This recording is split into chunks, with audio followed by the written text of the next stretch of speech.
Welcome to Beer Money Pulling Team. Sit down, shut up, and hang on.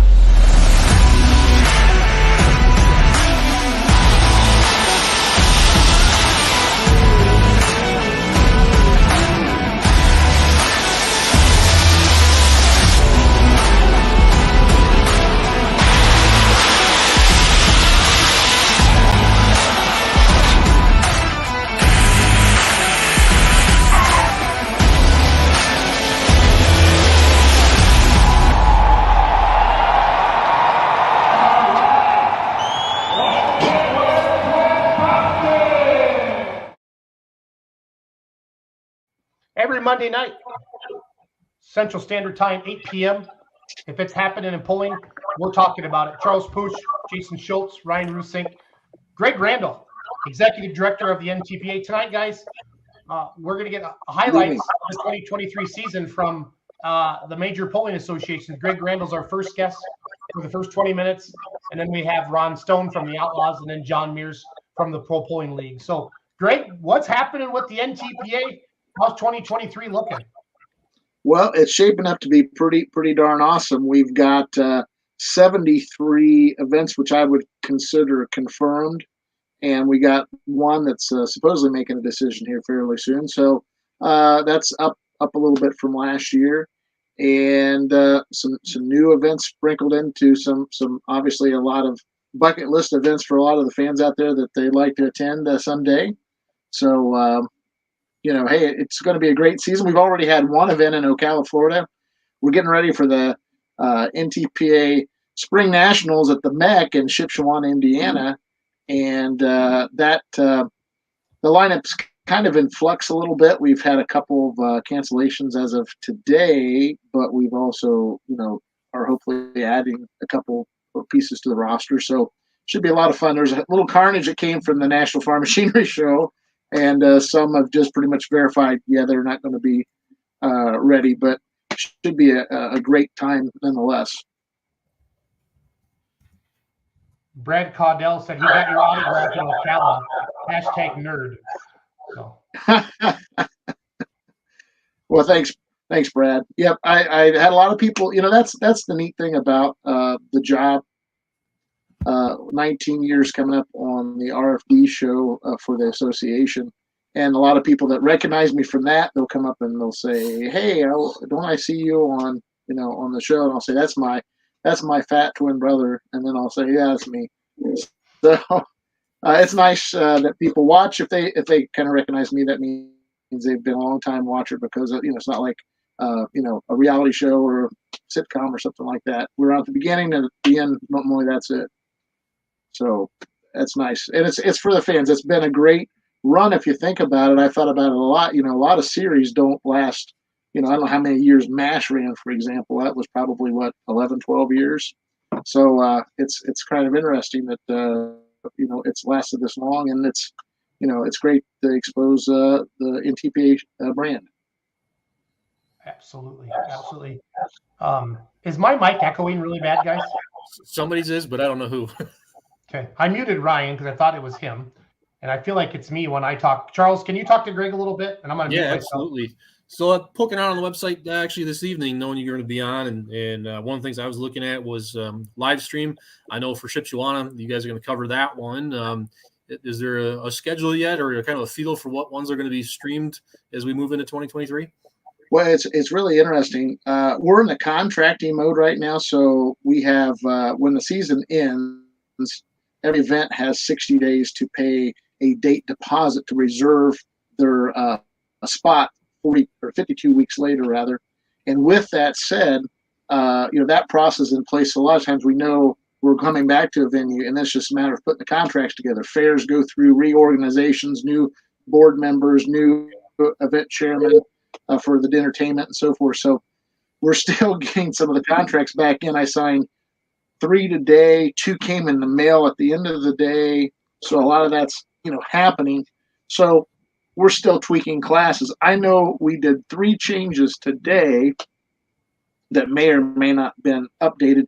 Some of it's as minute as time change. I know one place they are, I think it was Adrian, Michigan's a 3:00 start now. versus what we those are originally had. Armada. There we go. And then there's a lot of events in Michigan this year, which is a blessing. But anyway, we had, I know, Centerville, Michigan. We got a small change on their lineup, and I got that texted me later in the afternoon. So things of that nature are all happening. So it's very fluid, and I'm the only one that holds the schedule, only because for us to make 4 or 5 updates and everybody stay. I mean, it's hard enough when John Dunlap does an excellent job, and Matt Steinmetz, they take this information and put it out. There's a lot of changes. There's more changes to the schedule than there are events. I mean, we got 73 confirmed, and I bet we'll have 75 changes when you look at class changes, like Rose went to Superstack Diesel Trucks as a Grand National class and dropped, sorry, Jason, the Limited Pros. And then we've got, when he's talking to Farley a little bit, they were talking about light mod, then took light mod out. I'm talking a couple other events about adding a couple classes, and it's still to be determined. So until we get to, I would say this year, maybe April 1, there may be some things still in fluctuation. And there, yeah, and the Mac Trailer Winter Nationals, we're proud to be sanctioning that this year. Had a pretty comprehensive meeting down at the farm show with Mike Ott, who's representing Mike Connie as the kind of the go-to person, event chairperson. And so we're really looking forward to that. Tickets will be going on sale relatively soon. There's some legal obligations, as I understand it, with the facility, so those tickets are a little later than what they would maybe like to see it, but still, it's going to be a great show. Should be a raucous atmosphere. I'd heard they were going to possibly turn the track around this year and do it the same way Farm Show does now. That's what I've been told. It will go the same direction as the Farm Show track, yes. And so there's I'm still waiting to see all the roster there. I've got some of it, but I know I emailed today if they had any updates, and we're still kind of awaiting that. But no, it should be good. We'll have the live stream at that one as well. Cool. Sounds like it's going to be the biggest person pulling, I think, 25,000 a class, Greg. Am I right on that? I think it's at least that, and I believe that's 10,000 to win for each class. So yeah, that's all unconfirmed, but that's kind of what I've been hearing, Greg, from people in the know. So right, and really, when we got down there, we put ink to paper down there. So still a few things we're working through, but there's some some different challenges there. But really, we were all custom that Freedom Hall for many years. A lot of the same players are going back and working, so that certainly helps facilitate a successful event. So we're really looking forward to that event. That should be a lot of fun. If anybody has any questions for Gregg Randall about the NTPA in 2023, please type it into the chat. Greg, as the executive director of the NTPA, what's it mean for you to go to like a farm show, a non-sanctioned event where the best of the best from all the different associations are there? What is your goal? Kind of what is your attitude heading into an event like that? Well, I think one of the things that I think is really interesting is some of the plans that you hear a little rumor mill, this is happening, that's happening. A lot of times you can get that confirmed. A lot of information is exchanged. It's interesting. Every year there seems to be a little bit of a theme. And so this year, I think it was the whole announcement of the full pool bets coming into the sport. And so I think that was the intriguing part of things. Yeah, I would agree. I would agree with that 100%. And Craig Ledwig's new Pro Stock, the Fent Pro Stock, blew up the internet. Yep. Yeah, there's a lot of nice pieces out there. I'll tell you, it's just unbelievable. Greg, and I don't want to get into full pull bets too much tonight. Yeah. We did that last week a lot. There's a lot of ambiguity right now because Chase can't really come on and explain stuff until we get through the Gaming Commission. But from the NTPA, a high level, with legalized sports wagering coming to pulling, how does the NTPA feel about it? And I know you're excited, Greg, because I've had multiple conversations with you, but if you could kind of share with everybody, I think the biggest concern is that money's not going to go back to the pullers and the associations. Can you kind of touch on that a little bit as the NTPA? Yeah, it's just like everything else. Until it starts rolling, it's hard to exactly say what it will all mean. But yeah, there is a stream that is coming our way. So how we work that, I'd like to work it through the events to get to the pullers. Maybe we build some events, bigger, more sessions, that sort of thing. This is an atmosphere that can happen with or without us. And I think the three organizations were savvy enough to see that what's going to happen with or without you. When you're involved, at least you have some skin in the game and can help in certain areas keep things, maybe keeping them, intact the way a lot of the concerns are from a lot of the folks, and it's the people that are involved. I've known the Richardsons for a long time. With Chase, feel comfortable with that. They had a group that presented to the board, the WPI board, and it got approved. So that's kind of the first step. So it's been quite a journey for them. I know that. So we'll just continue to watch it unfold. But I think the integrity and so forth of the sport will be intact. I truly feel, because that's concern on everybody's part, and it isn't lost on our office at all. Greg, what Grand National events did you guys add this year off the top of your head? Is Benson NTPA this year? Benson is back, yes, and we're looking forward to that event. We've had some communications, farm show, actually a little bit in phone tag, I think it was, or email tag. There's so many ways to communicate now. It's hard to keep track sometimes. Yeah, you have to check your text, your Facebook Messenger, your email, your Snapchat. Yep. Exactly. Yep. Your phone, your work phone. The voicemail goes to my email. Your regular phone, and I always tell people, if you call and you don't get me, either A, leave a message, or better, text, because I get messages in threes. And it might be a day, and then all of a sudden 3, bang, and I'm like, how did I miss that one? But yeah, Benson, we're looking forward to being back there. Farley, I know this, I believe, is their 4th year. I think the pandemic might have been the 4th year. Bruce would know better than me on that. Yep, that'll be the 4th show. Yep. So, and Greg, I gotta tell you, you're in for a treat. That track is something else. Yeah, well, I know quite a bit about the situation where Jim Miller's been going out there and building the track since, I think, the first year of it, and he's had great reports coming back. I've heard from the pullers, so yeah, we're looking back to see that. And yeah, Bennett, I was in meetings all day, believe it or not, and then we're going over our financial stuff, so I got that to look forward to after we hang up. I'm going to be looking through some of that here, because we got our meetings a little earlier this year than the last few. So anyway, for people that don't know, Ben is part of the Benson, North Carolina poll, so that's where he's kind of having a little fun with Randall right now. So I enjoy that. Yeah, exactly. Yeah, we're working with Dan Schroyer. He's an announcer. He is in the midst of selling sponsorship for us, and we have something we're looking forward to maybe hearing something.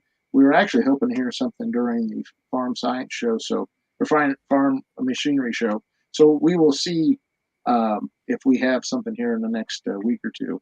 I was going to ask you. I mean, you guys made some moves last fall strategically with bringing the Delanskys in and whatnot, trying to boost that. So I was wondering if you had maybe something up your sleeve coming.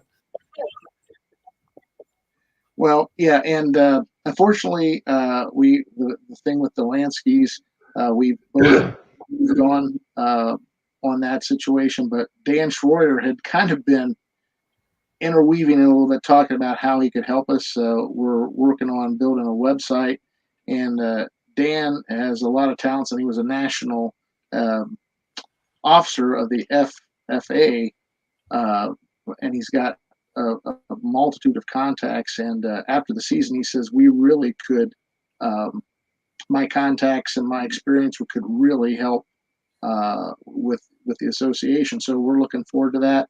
And virtually, we spent last Monday and this Monday at a whiteboard writing down all the things that we can do in the sponsorship realm. And Dan, he gets it. So we're looking really forward to him moving forward and going after some sponsorship.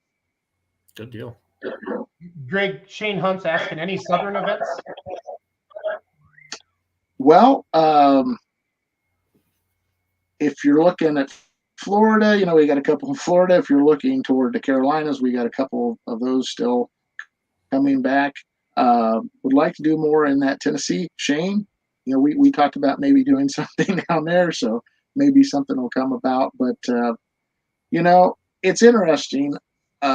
Everybody is always concerned about the economy and that sort of thing. And I think our whole program it's comparably speaking to concerts and racing and football, professional football, the ticket prices are going up and up and up. And in our sport, they have stayed relatively flat. I mean, they go up, but I mean, it's not double, in some of these other cases that they go up quite a bit percentage wise. So I think that helps us, but there's a little intrepidation, I feel, with the fuel prices and what all is happening in the world. You kind of wonder, but the nice thing about our sport, we play smaller places. It attracts a lot more rural base.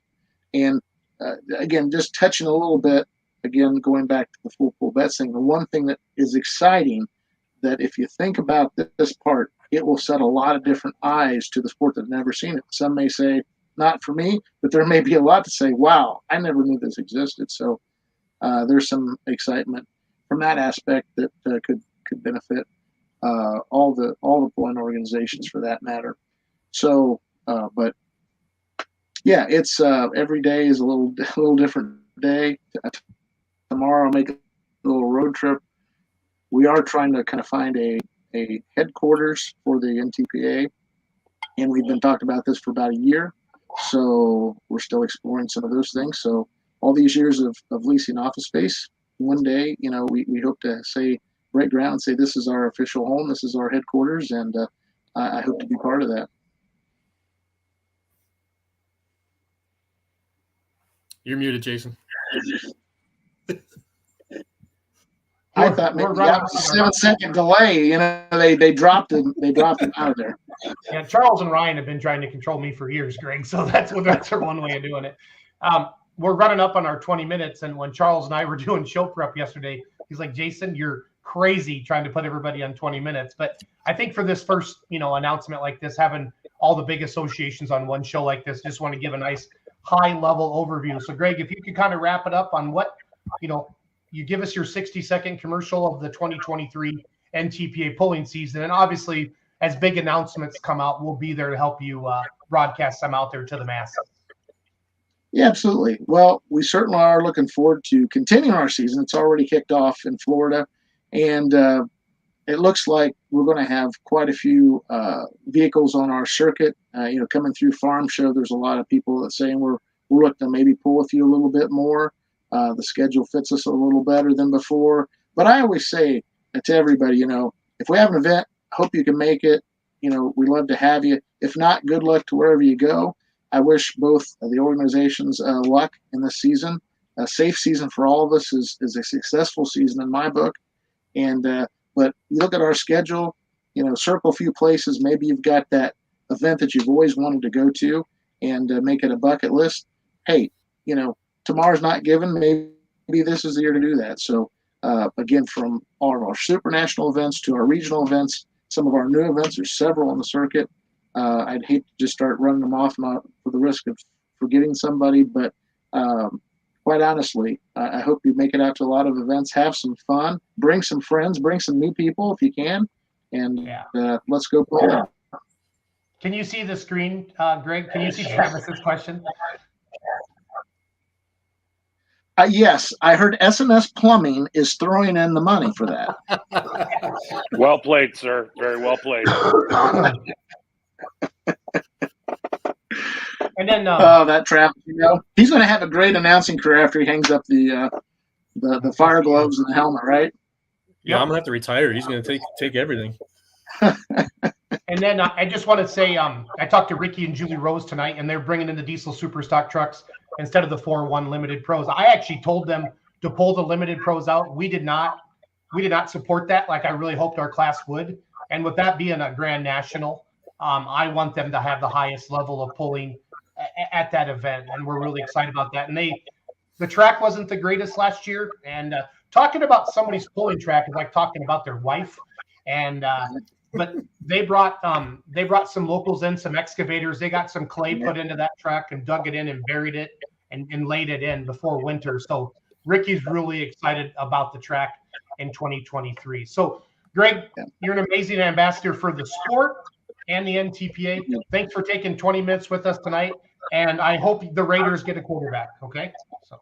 Well, they're gonna have to try, that's for sure. Yeah, show us hey, Jason, just win, baby. Just win, baby. Greg, thank you for your time, and we'll Thanks, talk to you guys. soon. Appreciate it. Yep. Thank you, Hey, guys. Greg, good to see you again. All right. Well, our first 20 minutes is down. Now we're bringing on Ron Stone, Vice President of the Outlaw Truck and Tractor Pulling Association. And I truly feel like this is a history-making show for us tonight. Very, very proud that we get to highlight the three major associations, talk about 2023 pulling season, bringing in the leadership to talk about what's going on. Ron, welcome to Let's Grow Pulling. How are things looking, buddy, for the 2023 Outlaw season, bud? Well, before we get started on that, I have to say I don't have a problem with the NTPA, but bringing on a Raiders fan before a Chiefs fan, I have a problem with that. I'm just saying, the world champion Kansas City Chiefs. I'm just going to throw that out there. Can you please point Ron to the complaint department for me, sir? Yes, I sure can. Here, let me help you with that. How's it going, guys? Really good. Really excited to have have all the major associations tonight talk about the 2023 polling season with a positive light. Polling is alive and as well, and just want to hear from everybody. The one thing I noticed, Ron, right away, you brought some semi trucks in this year. I saw Kevin Davis posted about Wayne, Nebraska. I didn't know the Outlaws were going to have any semi trucks this year. Yeah, we're calling it the Limited Pro semi truck class. Okay. Yeah. Roots, is that like Diesels and Dark Corners? Are those 4-1 guys? Yes. Okay. I think it's very similar. We're putting a 4.6 charger limit, water injection. Working with Richard Darr out of Jerseyville, Illinois on it. He has a couple of trucks. That's a good guy to work with. He's a good guy. I was just texting him literally minutes before we come on the show here. But, yeah, Kevin said he messaged me today. They made that graphic to put up for the Wayne County Fair, and he said they're getting a lot of phone calls and responses out of that. So we're expecting big things. I didn't know, Ron, that you had such a killer singing voice. You really crushed it at the farm show. Yeah, I was about to say, before we get too deep into the 23 season, let's talk about how you kicked ass 2 nights in a row. I appreciate it, guys. Nicely done, sir. I've done the national anthem. I can't tell you how many times at outlaw events and different tractor pulls for years. And I have to say that was probably the most nervous I've ever been to do the national anthem. I hope you were nervous, Stone. So you didn't show it. No, my knees were literally shaking just moments before. And I was thinking to myself, why are your knees shaking? You've done this before. But I got through it, and it was kind of intimidating to look out there, and the flag was directly above me, and it looks like all 18,000 are staring right at you. And not only that, but the Jumbotron, the camera, they told me to stare into that camera, and it's like you're looking at yourself on the screen. So that kind of makes you nervous too. So, but no, I pulled it off. It went off without a hitch, and went good. It was a great farm show to add to that. Gosh, what an awesome National Farm Machinery show it was this year. Oh, show. So what's new coming with the Outlaws for the season? We talked about trucks being added on, but as an organization, schedule-wise, what's shaping up for you guys like? Yeah, man, we're kicking it off first weekend of June in Sedalia, Missouri, then off to the races we go. We're going to go all the way through late October, where speaking of semi-trucks, we'll end our season completely down in Lufkin, Texas, at a big truck show / tractor pull drag race Pulling in the concert pines? type event down there. Tanner, yes, we will. We will be in Britt, Iowa. Absolutely. One thing I wish we would have asked Randall and Charles and Ryan. We got to get better when we have these. But I wonder how many states the NTPA are in. Like how many states they represent. I'd be curious. I didn't prep the guys for this at all. I don't expect anybody to have that off the top of their head. But that would kind of be a neat, a neat trivia question for everybody. Like how many states an NTPA has, or PPL, or the Outlaws, because you guys are covering a lot of ground, Ron, now. So yeah, we are. I mean, when you say that, that's kind of a trick question. Last year we were in Colorado. This year we're not. But, of course, we'll be in South Dakota, Nebraska, Iowa, Kansas, Missouri, Oklahoma, and Texas, primarily in those states. Gosh, I mean, you guys have seen the schedule. Some folks are calling it an Ironman schedule for some of the classes because there's so many hooks. We are bringing some pretty exciting things in with great sponsors like Holganics Midwest. Going to be doing a sweep in July. And there's the graphic there, the 14th through the 29th. 16 cities, $25,000. Going to 5 classes. Somehow we got a 5th class cut off there. Yeah, I got the scroller on the bottom. Sorry. Gotcha. Here we go. Light limited pros there. Starting in Troy, Missouri, ending in Lamars, Iowa, and Warrensburg, Missouri. And I say both those because those are on the same night. They're on the 29th of July. Pretty cool deal, though. I mean, a points race within a points race, and we're talking about potentially doing another one, late in the season in the fall. And we've also got the Big Smoke Shootout, which we don't have anything up for that yet. I think actually Cody Vanderholm is working on Vanderholm Media is working on the graphics for that. That will encompass 2 pools early in the season in Whitewright, Texas, and that pool called Thunder and the Lone Star, as well as Thunder in the Valley, Rock Valley, Iowa. So 4 hooks for the Diesel Super Class. They're between 2 pools early in the season, and a couple sponsors putting up some big money for that. I'll get you those sponsors here in just a moment. I know one is your buddy out in Western Kansas. I just want to get the name of his shop correct. Jason, your favorite Diesel Super? Doug Meisinger. Yes. Yeah. He's I actually don't know the name of Doug's shop, to be honest. So yeah, I should know it, to be honest with you. But yeah, High Plains Performance and Golden Ribbon Transport right now, and I think possibly Extreme Performance Tire Cutting could be a sponsor in that as well. I love it. I love it. Just joining us, we're talking with Ron Stone, Vice President of the Outlaws. He's got 10 more minutes on the clock. And Charles, Ryan, and I are interviewing the leadership of the top 3 organizations in the United States of America for truck and tractor pulling. Gregg Randall joined us for the first 20 minutes. Ron's joining us now. John Mears is going to come on in approximately 10 minutes, talk about Pro Pulling League. So Ron, just, the Holganics thing, obviously I help you with Outlawed Live on Tuesday nights, but can you touch upon Holganics a little bit and what they're doing given that? Can you talk about that a little bit? What the promoters think that's super cool. Yeah, we can talk about it. They've been, sure. Yeah. I think what they're doing is they're fully engaged with us, and they're saying they want to help us if we can help them and just give them a platform. And basically, they'll get a hold of, our promoters, and I've helped with some of those, getting those promoters in touch. And they'll call farmers from around the area and set up a meeting, maybe at the local town hall or, a city center there. There's Cody Vanderholm. And basically they just tell them what the product is. And they say, if we sell this much product, if you reach this one milestone, we'll give you $10,000 worth of product or $10,000 for your event here in your hometown here.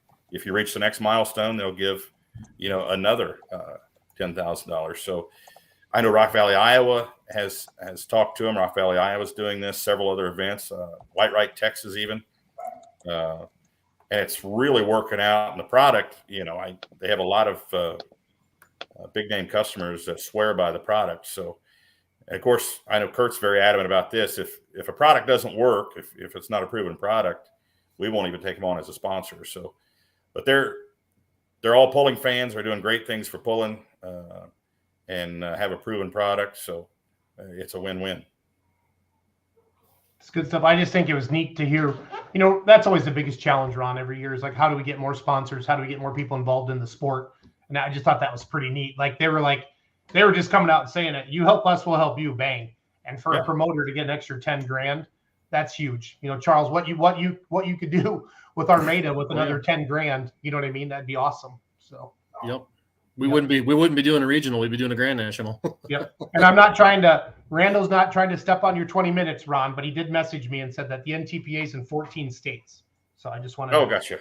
Put that up there. We can give you an extra 30 seconds, Ron. I can cut Randall short next time. Well, I get to cut into John's time. Then you're saying how we we can have a little bit of fun with that. So Dave Nelson just texted me and says the Young Guns sign up deadline is tomorrow. Ron, can you touch on the Young Guns a little bit and what that's done to the Outlaws? Oh, Young Guns program, awesome program. We started it kind of we kicked it off on this show, Jason, to be honest. Yes, we did. I mean, I just kind of hung the name on our young pullers. I noticed we had a lot of young pullers. I mean, a lot of them were between 16 to 18, but we kicked off this program and these kids have just ran with it. This Young Guns program. We've had a lot of contributions from Titan Tire. They've gotten fully involved with the program, donating money to different states' FHAs, which they've been presenting these checks at the polls. And of course, we're looking to get the youth involved in any way we can. And these young kids, as we all know, are more in tune with TikTok and all the social media. I mean, Jason, you're good at it. I mean, we're all involved in it, but the kids could still show us a thing or two. But they have all the connections. And if we could reach out to folks that aren't necessarily connected with the ag industry, and draw some new folks into the sport. I mean, I think that's everybody's goal. We want to see this thing live on, long beyond our time. And I think the Young Guns program is definitely a step in that direction. Not to mention the fact that you have pullers that have been pulling for years that the kids may not have been involved so much. And now they've got a way in and they feel accepted and they're involved. And then the whole family gets revved up about pulling again. And that's kind of what we want to see too. You're muted, Jason. Muted again, Jason. This is great. Thanks, Bruce. With the FFA donations, Ron, if you could touch on, I don't remember exactly how they worked. I remember taking some pictures of them, but I felt like some local, like the Outlaws matched some dollar amounts with some FFA. Can you kind of touch on that a little bit? Yeah, the Young Guns and Titan Tire would match funds and present a check to the local FHA in each state. We did awesome program. I mean, it took off. It absolutely took off. And you can see when the kids are out there throwing the T-shirts and stuff, they're all just smiling like crazy. And then the young kids just look up to them. I mean, look at the Iowa State Fair, the little kiddie tractor pull we had. Jason, how many people were there? I mean, it was 250, 300 insane. kids. It was insane, crazy. But what a way to promote truck and tractor pulling. These little kids see these bigger kids basically that are tractor pulling. They want to know, hey, what is this all about? And it's just a way to get them in there and get them in the seats and gain some more fans. Yep. Good. Any questions? Ron's on the clock for 6 more minutes here tonight with Let's Grow Pulling Live. Again, we're highlighting the 3 major associations tonight. Gregg Randall, Executive Director of the NTPA, was our first guest. And now we have Ron Stone, Vice President of the Outlaw Truck and Tractor Pullers. And then John Mears is going to join us here in a few minutes after Ron talking about the Pro Pulling League. Ron, what would you say has been the biggest growth vehicle, or what class are you seeing most requested from your promoters say the last couple of years, Ron? I'm going to say limited pro stock, two-wheel drive, and of course the mods. Those are requested a lot. Of course, you're talking, the upper tier classes there. Those are, our most expensive classes, for as far as that goes. unlimited super stock, which we call it light super stock now. And that one gets requested a lot. And we're trying to bring in some new classes, the semis, for example. We're trying That's to bring huge. back the light That's limited huge. super stocks, and really trying to push the 3.0 diesel pickups and, light pro. I think we have more hooks with light pro this year than we've had in years past. That class starting to grow a little bit here in the Midwest. And, that light pro class, not that it can't stand on its own, because it absolutely can, but people are so apt to take that big pro class. They want that big pro class. If we've got too many hooks in that big pro class, I want to try to offer that light pro class and say, here you go. Here's an alternative. It's a pro stock. It's a lighter weight, smaller cubic inch, but more RPM, more tire speed. So trying to give more alternatives to the promoter, so we don't wear these other guys out, wear their equipment out. I think that's the hardest thing as a promoter, and Randall's talked about that, and trying to have enough hooks for everybody, Ron, to keep the pullers happy, keep your promoters happy, and different things like that. So, any rule changes this year in the Outlaw Light Pro class? The Light Pro, no, not that I don't think we had any rule changes at all there, specifically for that class. Yeah, I think, and Corey's a Badger State puller. He's referring and I think, to yeah, he's probably talking about the Silver Series, allowing the component checks in. We'll talk about that with Mears a little bit when we get him on the show. So I'm going to bring up the schedule quick here, Ron. You just keep chatting, buddy. Yeah, so Greg and I did not coordinate our hat selection before the show, by the way. I noticed he was wearing the same hat. Yes, you did. Don't lie. But you don't have a Raiders hat. No, never, ever have I owned a Raiders hat. Never, ever. Greg does not pay a lot for those hats, by the way. Greg's in the green room right now, putting his Raider hat up on the thing. So it's kind of funny. Kicking it off here, Ron. The one thing, and I ran points with the Outlaws last year, and the one thing I've heard from other associations that come and pull pullers from PPL or for NTPA, the Outlaw app. The Outlaw app is awesome. The Outlaw app is the bomb. Can you, for those pullers and fans that don't know what the Outlaw app is, can you give us a high level overview of the app? Yeah, the Outlaw app is there not only for the fans, but it's there for the pullers as well. Pullers love it because there's directions to the events there. If it's a new event, we'll give directions directly to the pit gate. That way, these huge semis and toter homes aren't driving around town trying to find the correct gate and having to back, several blocks through town. Not saying that's the case everywhere, but it has happened. They can go directly to the pit gate if they use the app. They can also sign up for the event on the app prior to the event, days before getting there. That saves a little bit of time. That saves Lori and whoever the sign-up crew is, the secretary, saves them a little bit of time and headache to be able to sign up earlier. The app's also there for the fans. I mean, it gives the points standings during the season, up-to-date point standings. It gives up-to-date results, as the pull is going on, as well as results after the pull.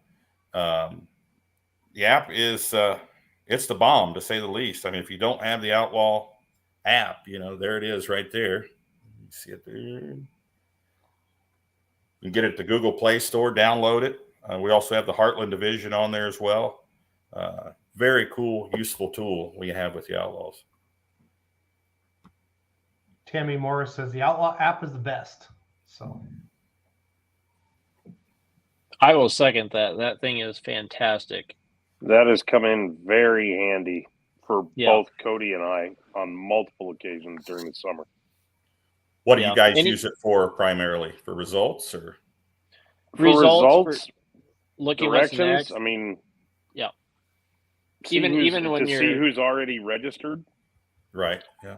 Even when you're in the pits and wanting to know, kind of what's going on, it's handy to know where we're at in the classes or anything like that. So, because I mean, you go to a lot of pits and they don't have speakers back there where their pullers can see, so they can follow along in the app to see where they're at, who's next, and stuff like that. So, it's been very beneficial, and I I kind of rely on that thing too much. So if we ever get to a place where there's no internet, I'm going to be a little bit disappointed. I'm not going to lie. Yeah, I use it for reference a lot myself. I use it all the time. If I'm writing an article or trying to find some information, I think, well, doggone it, and it's very easy. Just grab that phone and hit the app, and boom, you got your point standings or how they finished wherever. So yeah, it's a very useful tool. So Lauren Paulson saw I was rolling through the schedule. Who is Donnie that runs a sled? That's Donnie Bauer, right? Donnie. Who is Donnie? There's a Donnie on the schedule. That'd be Donnie Bungard. Yeah. Okay, gotcha. Yeah, that tentative schedule has sleds on there as well, and I think they're just listed as Donnie or Kevin or whoever's running the sled there. Gary would be Red Rock or. Yeah, I know a lot of people like to know what sleds are going to be there. So it's one good way of getting that out there. So,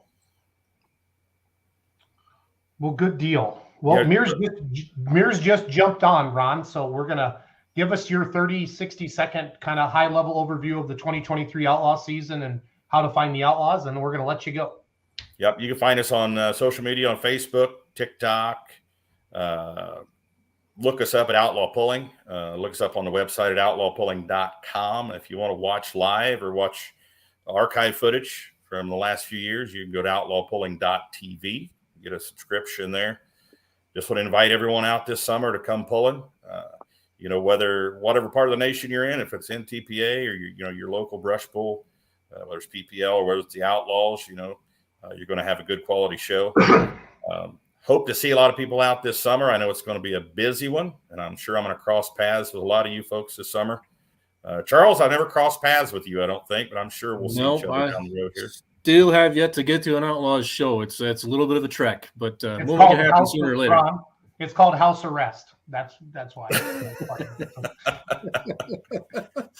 No, it's all right, guys. So Ron, thanks for having me. Yeah, Ron, thanks for taking 20 minutes. You can watch Ron every Tuesday night live on the Outlaw Facebook page, Outlawed with Ron Stone, just talking about weekly updates with all of that. So, Ron, have a good night. We're going to switch over to John Mears, okay? Thanks, guys. Have a good show. See you, bud. So, here we go. John Mears. John, tell us what the last 4 months of your life have been like. I'm just teasing. How are you, buddy? Good. Been busy. Lack of sleep a little bit. Yeah, understood. Well, thank you for coming on tonight. We're pretty proud. The first show we've ever had, we've had all leaders from all three of the major associations just to kind of give us a high-level overview of the 2023 pulling season. Obviously, John, huge announcements with Lucas Oil.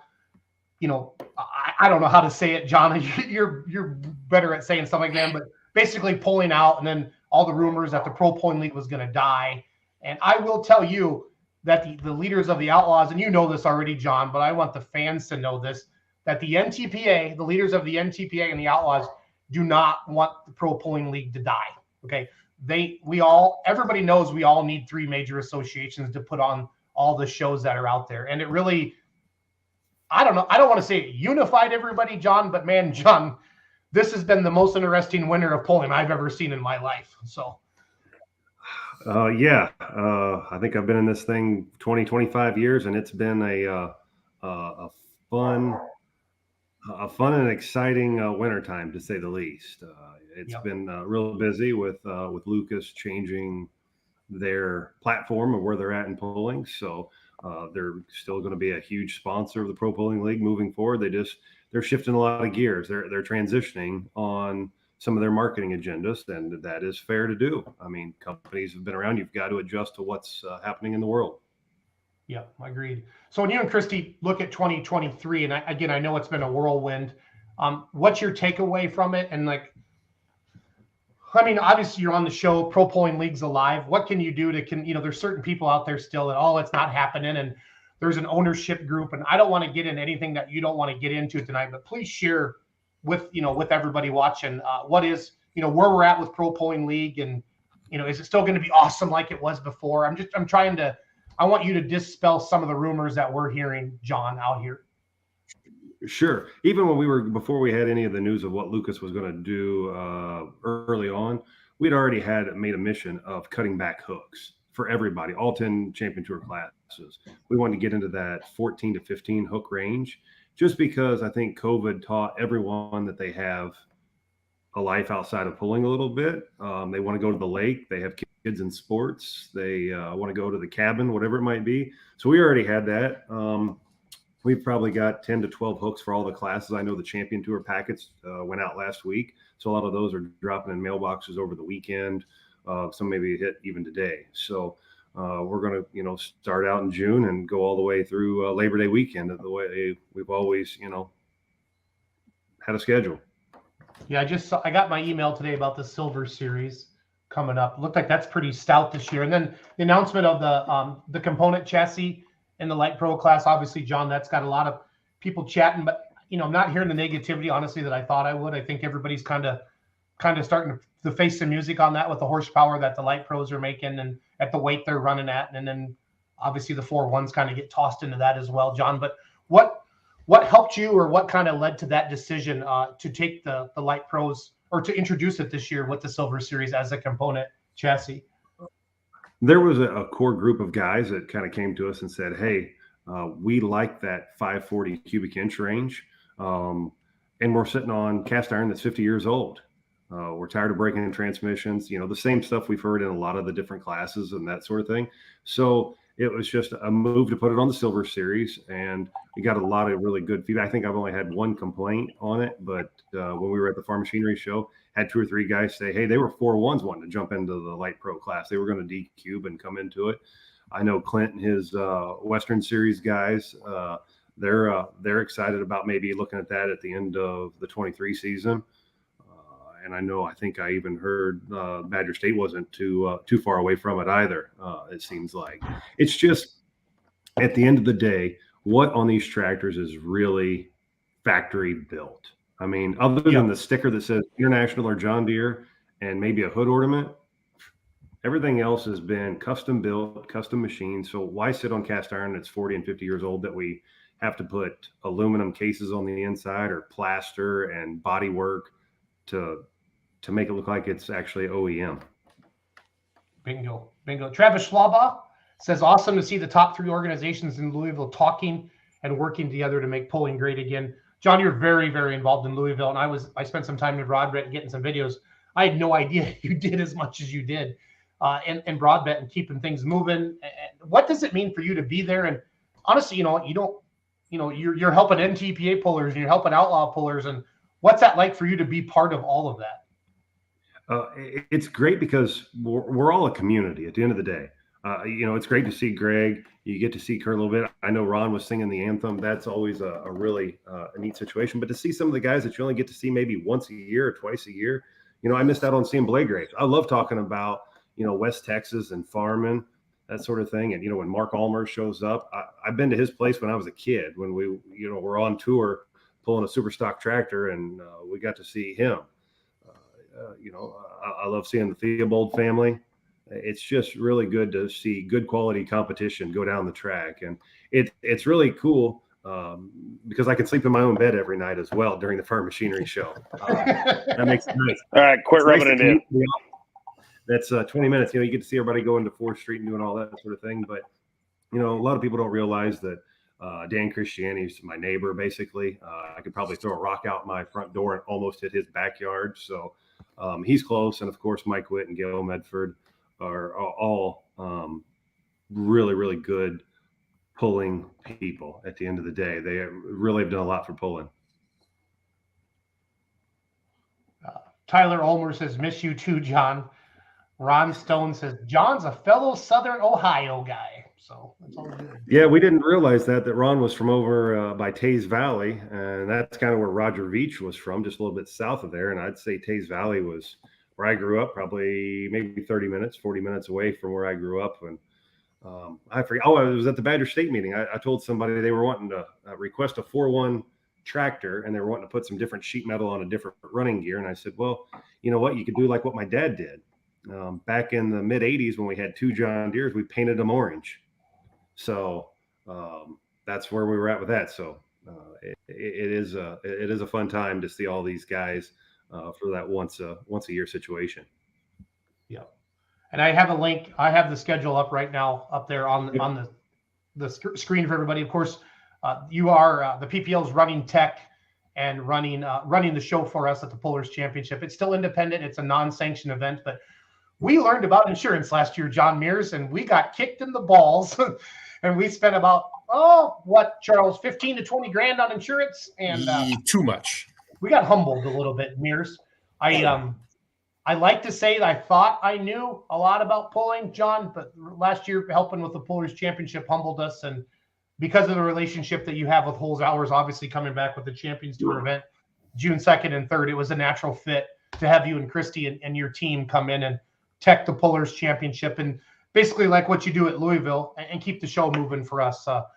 We might be good at putting butts in the seats and sharing stuff on social media, but when it comes to that insurance thing, John, I cried a couple nights. I'm not going to lie to you. We had to buy 3 different policies, and if without Holes Hour, we would have been dead. So thank you for stepping up and helping us out with that this year. So it's I like to call it a solid schedule. You know, we're going to be there at Holes Hours for the TPC early or mid-May, excuse me. And then we, fire up with some pro stocks and diesel super stock trucks there first weekend in June. Slide around to Macville and the Champions Tour schedule up at the St. Edwards Parish. That's always a fun place to be. How many times have you ever seen a church on one corner? Jason, that was the first time we ever crossed paths. Yep, it is. So I actually lived up there in Appleton. I went on pulloff.com when it was an NTPA event, and I said, I want to help with this event. And that's when you guys bought out the ATPA. And at that time and obviously I had a relationship with Elsing at Badger State, and you guys were giving out some amazing deals to bring in like the mods and stuff like that. And those early shows you guys brought on, it was amazing. And Macville, you guys, it's one of the biggest polls in Wisconsin. I would say behind Toma and Hillsboro. And it's up there in the northeast corner of Wisconsin. And what John was about to say, there's a church on one corner and a strip bar, a strip club on the other side of the street. And so you can go across and go and confess your sins and go to church in the morning and go back to the tractor pull. But no, that event supports the parish. It's an amazing event. 2 tracks. And John, what you're able to do with Greg and kind of co-sanction that with some Silver Series, some Champions Tour classes, and of course some of the Badger State classes. Well, it really puts on a great affordable show for the parish and for the fans to come in and check it out. But they have huge crowds up there, bud. So yep, for sure. Jason, and then go ahead. Go ahead, John. I'm sorry. That's really, what pulling is about is building community programs and community support. You see it there at Macville. And then, when you slide down to the end of the month at Waggles Pull, the Mound City, where they donate all that money to the, I believe it's that school for the football team / the ag program. Yep. That's really a highlighted event that the team at the Rumble by the Refuge put on. Yeah, they bring out the scholarship kids and put them in the back of the pickups and show them off every year. There's like 6 or 7 local schools, but it's the Mountain City rural firemen that really drive that pull. And Wegel is one of the best at talking and selling and getting sponsorship. And him and Mitch and those guys down there, they've literally turned an old rodeo grounds into an amazing truck and tractor pulling facility. They've done a hell of a job down there, because I was down there in the earlier years and that facilities came along a long ways. They do awesome. So, hey, Jason, if you would pick any one of those events and click on details. Yep. Sorry. I'm going to pick on Wegel because I like him. So here we go. And if you go to the bottom, that other box, it'll take you into My Race Pass. This is an app as well. I think there's something new for you guys, is it not?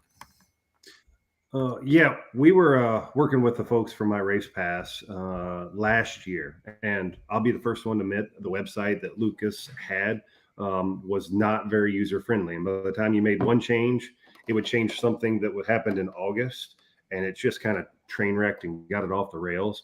Christy's been working with Ross from My Race Pass, and we're starting to build the platform of an app and being able to connect a lot of the groups together and have it more user friendly. That was one thing that we were like adamant about with this transition time, is to make it to where it will work. I know Christy's been working on it the last 2 weeks probably trying to get the classes set correctly. I know they're going to put some directions or like the address at least, so you can, pinpoint it until your JEPIS to take you there. You know what I mean?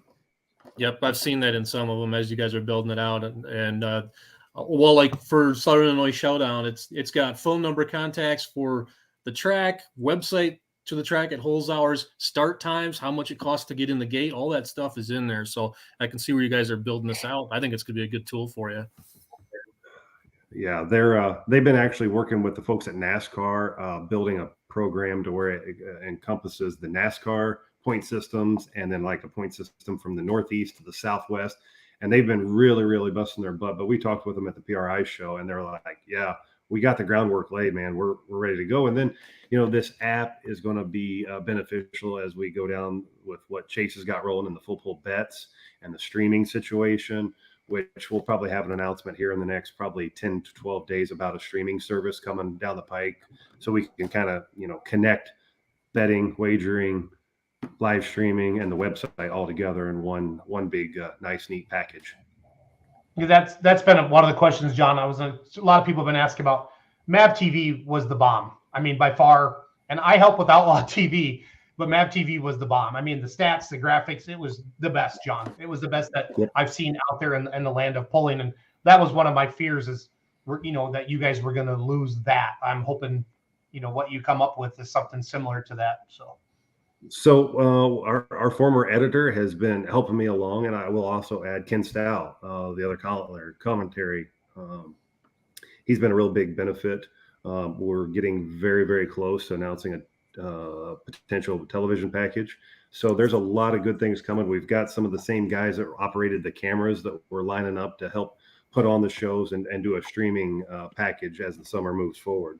So there's just, if we had 45 more days, I could say, yeah, Jason, we're ready to rock and roll.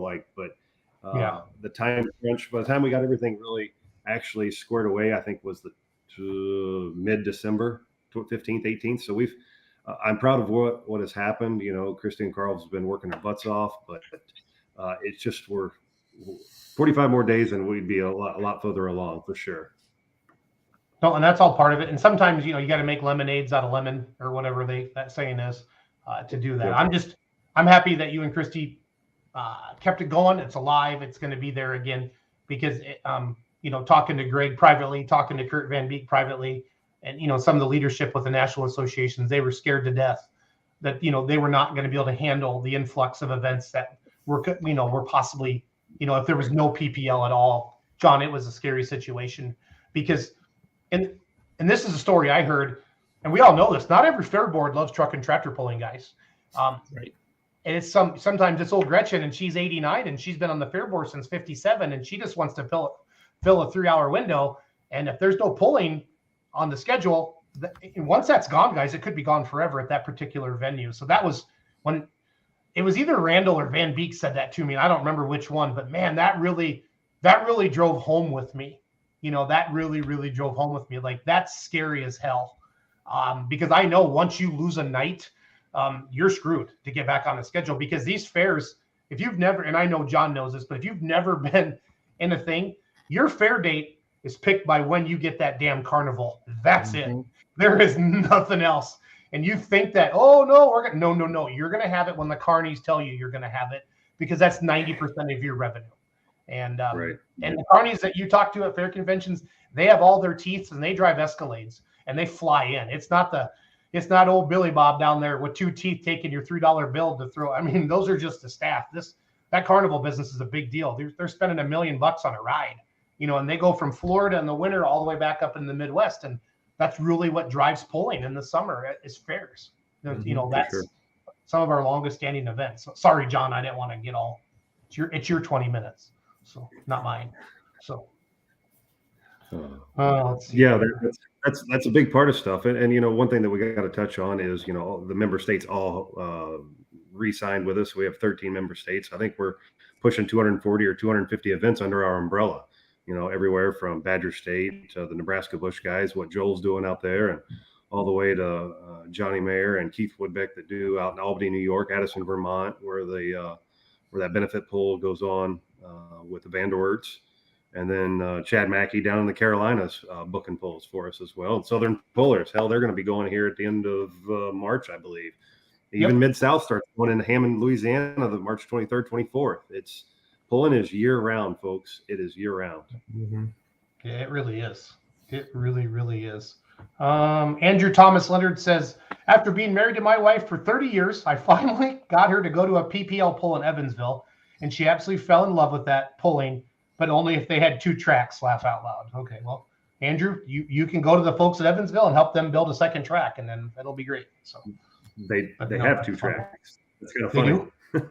Okay. Yeah. Andrew, were you drinking too much beer? I'm not sure there. You have to tell us what's going on there, buddy. So I even think on the night we're not there while we're in Goshen, they have 3 tracks for their farm stock stuff, if I'm not mistaken. I think you're right. John, I'm going to put a picture on the screen. This is going to throw you back in memory lane a little bit. Can you tell me what's happening in that picture, John? Probably some 16, 17-year-old long-legged kid trying to push the throttle all the way forward, and it looks like their belly weight's on there, so that'd have been a 95 Super. Wow, John, not everybody knows that you pulled, buddy. It's a pretty quiet kept secret. My dad got into pulling in 1986. We had a trailer business, or he had a trailer business, not we, it was him. And he had a tractor that a lot of people saw called the Trailer Farmer, and he would haul livestock trailers, North Carolina, out west. It just didn't matter where he went. He was probably one of the most well-traveled pullers that I can really ever remember, maybe other than like a Dr. Wayne Roush or somebody of that sort. So he was pulling all the way up to 94 when I turned 16. Had the chance to run a couple times, and then we built a couple of tractors, ran those for I guess 3 or 4 years, and then they went to a really good home, a fantastic home in Wilmington, Ohio, and a guy by the name of Larry Roberts bought 2 tractors. So he got into pulling from the tractors we had in the stable, and that's where that went. Been pulled in Ohio State many years. I think maybe there's the Trailer Farmer. Damn, that's a good one. Wow, that's really cool. Yeah, I got some videos of the old orange John Deeres. The Buckeye Express was one of them, but it was really kind of at Bowling Green. Dad actually parked the John Deere in the winter circle next to Harold Wallace. So that was one of the fun moments from Bowling Green that I really remember as a kid. Wow, that's awesome. That's awesome. Well, John, I want to try to give everybody 20 minutes tonight. Can you kind of want to wrap this up with you here? Give us a 30, 60 second, how 2023 looks, maybe some announcements you have coming out. Obviously, we want to help you with those announcements when they come out and have you back on the show, but kind of give us your 30 or 60 second commercial, and then we'll let you back to your Monday night. Yeah, the Monday night's about over. It's been, like I said earlier, is another 30 or 45 days would be a lot different. But trust me that I'm a highly competitive person. Played a lot of sports, so I just kind of considered told people at Louisville that it's like I'm down 10 points and it's the second quarter. Big deal. Like I got a whole nother half to play. Several things are lined up. A lot of people have already given verbal commitments, but I don't really like to announce anything until you see ink on the paper. But really looking forward to just getting back on the track, because that's going to be the easiest part of all this. I know we've got tech schools coming up the next 2 or 3 weeks, but getting on the track and just doing it, that is better than being pinned up in the office trying to play phone tag with all these folks. But looking for a successful season and getting to the track and seeing everybody again, because that's when we have the most fun, is when we're all together. I mean, we don't like being home in the wintertime. We want to go to Louisville, go to Shipshewana, and go wherever it might be, go to the truck show. Like, we want to go to the puller and hang out with our friends, because we hang out with these people more than we do our own family. And that's kind of scary to say. I was talking to Ricky Long in Louisville, and he was looking at his phone, and he goes, the last 10 phone calls he had and 10 text messages were all from pullers of some sort. We're addicted to this stuff. That's the scary part. We're addicted to pulling. We are. Well, John, thank you to you and Christy for keeping the ship, or the keeping it above water. How about that? I don't know what else to say. Very appreciative of that. Been to many of your polls. You guys do an amazing job. We're excited to have you tech and run our Pullers Championship for us. We really feel like we have some good momentum heading into year 2. I think we got year 1 off the ground, but we had to prove a lot of naysayers wrong, that we could pull something like this off. And we truly feel like we're building something special. Our dream is to have this outdoor Louisville and a chance to have some of the biggest purses in pulling. I don't know if we can keep up with Mike Connie and the Matt Trailer Winter Nationals, but damn it, we're going to try. We're going to try. Yeah, for sure. So, John, thank you for your time. Whenever you need a platform to get anything out to thousands of people, just send me a text and we'll make it happen. Okay. Sure thing, man. I appreciate it, guys. And, good luck to everybody this season. I always tell everybody, if it's not for the guys that show up with their pulling vehicles, we're not doing anything. So can't wait to see everybody on the track and get this 2023 season rocking and rolling. Outdoor season. How about that? Yeah. Well, we'll see you in about 10 weeks, I think it is, to the Pullers Championship. So have a good night, John. Oh, shoot. See you guys. See you, buddy. Thanks, John. Thanks, John. All right. I was happy. I know, Charles, you were right about the 20-minute thing, but I was watching the clock. So we're within 8 minutes. We pulled it off. Yeah, we did. It's hard, but you and I've talked about this. Sometimes when the shows get a little longer like that, then we start, rumbling and bumbling a little bit. If we can, when we prep for the show, or keep this first hour formatted, have our people that we want to talk to and stuff like that. But I've been nervous all day. Not nervous, but just pumped. I mean, guys, we just shared with probably 100,000 people that are going to see the show by the end of the week between YouTube and Facebook, the 3 major associations on our little Let's Go Pulling podcast on this. And this just Charles. Pretty major coup for any motorsports coverage show to pull that off in one night. Yeah. I like it because it shows the fans, some unification in the sport a little bit. Yeah. Full Pull Bets has kind of brought that together. Again, I've been talking to, and I want to thank everybody for the emails. I've never had this many emails in my life about a particular, what about Full Pull Bets? A lot of people still questioning stuff, but you heard Randall talk about it. Ron touched on it. John Mears touched on it. They would not have signed up for this if money's not going to come back to the pullers. We're not going to go in depth at all into Full Pull Bets right now. But as news comes out, we're going to do that. I know Adam Kester is going to come on our show next Monday night. And he wants to talk about Full Pull Bets a little bit and how he feels that's going to affect the sport of pulling. I did put a call out yesterday on social media. We want to talk to anybody, whether you have a garden tractor club or whether you're John Mears or Ron Stone or Gregg Randall. We want to talk to you. And I've had some clubs coming out. We're going to come on and give them 15, 20 minutes of fame, if you will, on Let's Grow Pulling. Just no money. Just come on and talk about your pulling association. Yeah. And I think that's going to be fun to show that to everybody. Social media really has allowed us all. I'm so proud of everybody that's on social media now, doing what they're doing, taking great photos, taking great pictures, YouTube, TikTok, and Snapchat, and all of it. It's so good for pulling, and to see it cross over like we did with Tony Reed when he talked about the raffle tractor for St. Jude's. I talked to Brian Lively about that when we were putting our ad together for the Pullers Championship ad in the Louisville brochure. By the way, did you guys buy one at all? I forgot to. You know what? And I forgot to say something to one of you guys to snag me one too while you're down there. I totally forgot. I put a Schultz Mortgage Team half-page ad in there too, and I'm such a schmuck. And I just didn't get one. I was so busy, I forgot to do it. So if anybody has a extra program from Louisville laying around, I can reach out to Mike Witt as well to talk about that a little bit. But I really like to see our Pullers Championship ad. And, I've seen it, in a JPEG, but I like to see it in the brochure or in the program. And I like to see my Schultz Mortgage Team ad as well. That'd be kind of neat on that. So, Pro Pulling League commented, I do appreciate everyone for tuning into the Big 3 show tonight. Charles, when I texted you yesterday and I said, I got all 3 of them, I think they're going to come on. You were like, hell yeah. Yeah, I couldn't believe it. Yeah, I was pretty pumped when you told me that. Yeah. Drury, I will pay Ryan's travel expenses to come to Highland. Make it happen, Ryan. They want you there. So this is great. Do you have Dirk's cell phone number, Bruce? No. Okay, I'll get that for you. Lisa Bunnage. Please do. Lisa Bunnage, thank you. Thanks, guys. You're the best. That's great to hear that. I think we take our show more seriously now than we used to. I would say a couple years ago, I just kind of thought of us as a bunch of hacks sitting around talking about truck and tractor pulling, but I think enough of us have heard from other people that we do have a big audience on Monday night, and we do. And I know a lot of people are watching the show tonight, and it was fun. It's fun to showcase. Randall's such an ambassador. Ron Stone, John Mears, all three of them, just they're professional people, and you're showing the human side of it a little bit that they don't get to see. You know what I mean? You just show up at the polls, and they're saying, "Hurry up, we got a driver's meeting at 6:30," and and that's it, and then we're on to the next poll. But to show a little bit of that, and I want to challenge the social media world. We did a little bit of it with Behind the Helmet.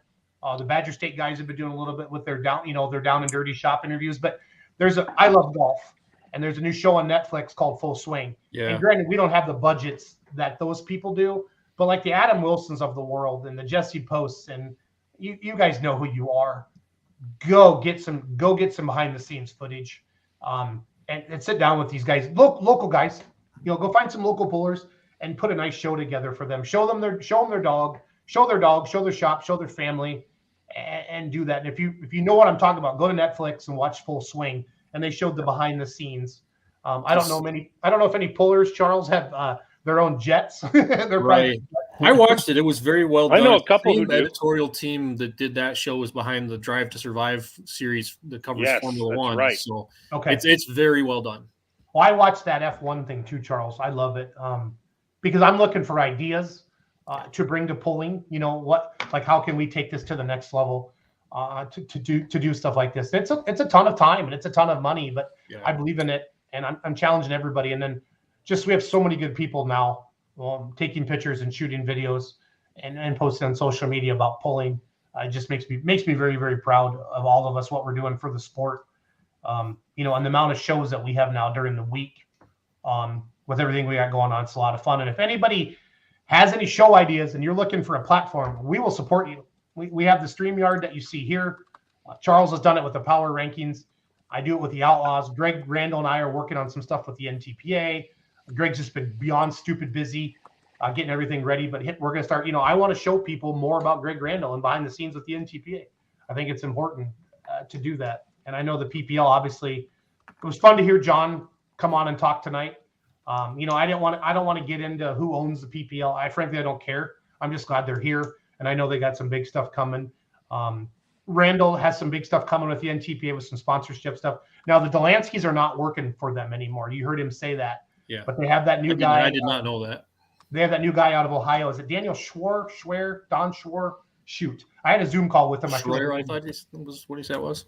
But he's sharp, you guys. He's the real deal. And he knows what's going on. And we talked through a bunch of different ideas. And if him and Randall said they got on the whiteboard, guys, that's meeting time. And he's going to go after some stuff out there. So really, really fun to see all of that. So Dale Bartle says, you would think advertisers would get a program. Yeah, maybe I did. I didn't even pick it up. Maybe one of my guys have it. I'm not sure. Dan Schroer. I'm sorry, Dan. But Dan lives in Ohio. I had a Zoom call with him and Randall. We just kicking around some ideas, but he's the real deal. He is the real deal. Cody, what was Ron talking about? Some big smoke shootouts and stuff, or what are you working on for the Outlaws? I don't know. What are we talking about? Well, big smoke shootouts. The thing that I told you about with Tyler. Dude, I've slept since then. It's been a day. I slept a bunch of times since then with Tyler Beckman. Oh yeah. It's been a hot minute. I'm sitting in a hotel in Kansas City. I've jumped from like trade show to trade show. So, there'll be some exciting stuff coming out from that. Austin Thurby says, anybody want to come see the shop for both minis can drop by anytime. Shane Hunt, go make that happen, buddy. He's down in your neck of the woods. Jer Setter, great show tonight. Having all the big three on just echoes your goal of Let's Grow Pulling. Well done. Thank you, Jer. That means a lot coming from you. Travis Schlaba, my hero, and Let's Grow Pulling is still better than The Bachelor. We got the rose for another week.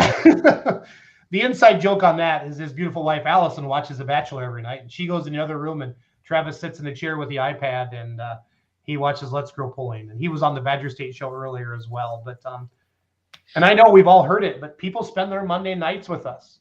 I've had Ron and I were walking through this Iowa State Fair together, after one of the sessions, and people came up to us and, hey, you're those two guys we watch every Tuesday night on the Outlaw Facebook page. And I know you guys have all heard people say they see you on Let's Grow Pulling and stuff like that too. So it's kind of fun to do all that. We're just pullers, photographers, announcers, just trying to put a bigger spotlight on the sport that we love. And that's all really all we're trying to do. So that's all we got going on there. When is the next ranking show? I know you guys hit it hard during Louisville, Charles. How are we gonna keep going? We did, and then we forgot we needed to figure out what we were gonna do going forward. So actually, I gotta get together with the boys and we're gonna figure that out here probably tomorrow. So. And again, if anybody has ideas for shows, Charles, one day I just called him and said, dude, I just got done watching ESPN NFL Power Rankings, and he's like, yeah, I've been thinking about that too. And then I said, screw it, we're doing it tonight. And that's just what we did. And we did that. It literally, well, I don't think it was like 24 hours. Like, be ready, we're doing this tomorrow. I'm like, okay. That's kind of how we work. That's kind of our MO to all of us. If we don't just set a date and do it, we'll never get it done. So and that was exactly the conversation you and I had. Yep. Chris Kripke-White, great announcer, lives in Nebraska, does a lot of Western series. I think he's helped with some Outlaw stuff. And Nebraska Bush, great show tonight. That's nice to hear from you, Kripke-White. Always great to work with you, Mr. Pulltown. When are you coming on? Whenever he wants.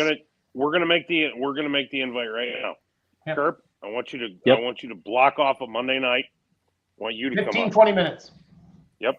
Because guys, if we hold to these segments, and Charles really challenged me, he's like, "There's no way you guys can. We got to just wrap it up." But I think we can. I think if we just go into expectation, 20 minutes, let's rock and roll. And 20 minutes goes fast. It sounds like a long time, but man, it boogies through. And I felt bad even cutting Greg off to go to Ron, and then Ron to John, and then nobody's after John. But I don't want Ron to be like, "Hey, you kept on John longer." You know what I mean? So it's all good. It's all good to have him do that there. But that's fun. I mean, we want to talk to every announcer.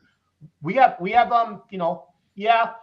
do we got coming on? We're going to Florida this weekend, Satsuma, Florida. I'll be announcing down there Friday and Saturday night. And then it's the Keystone Nationals. We're going out there to get video, sell merchandise. And then it's the Mac Trailer Winter Nationals.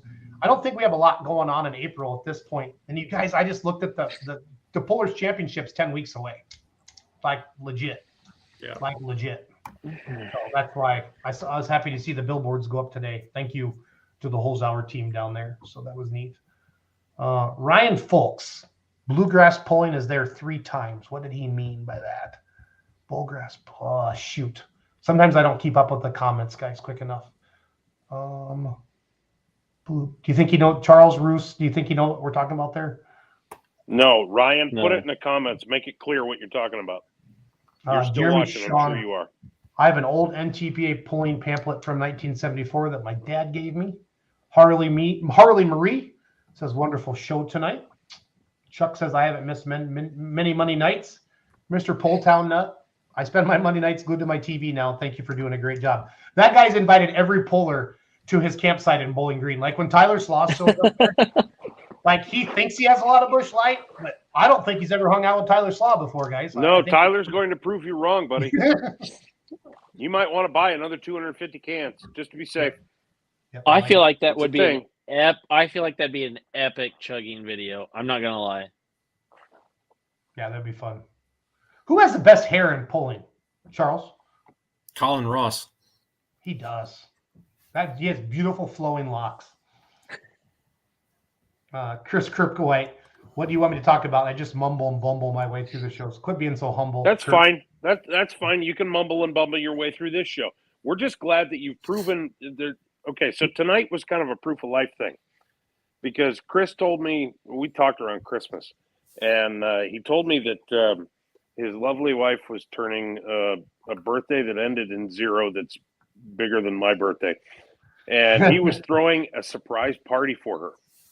And he truthfully wasn't sure whether or not he was going to survive because he thought that it was quite possible that she might kill him until he was dead when he threw the party. So, Chris, we're glad you're still here. Wyatt Schulte, Yep. He's part of the power rankings with Charles and Shane Hunt.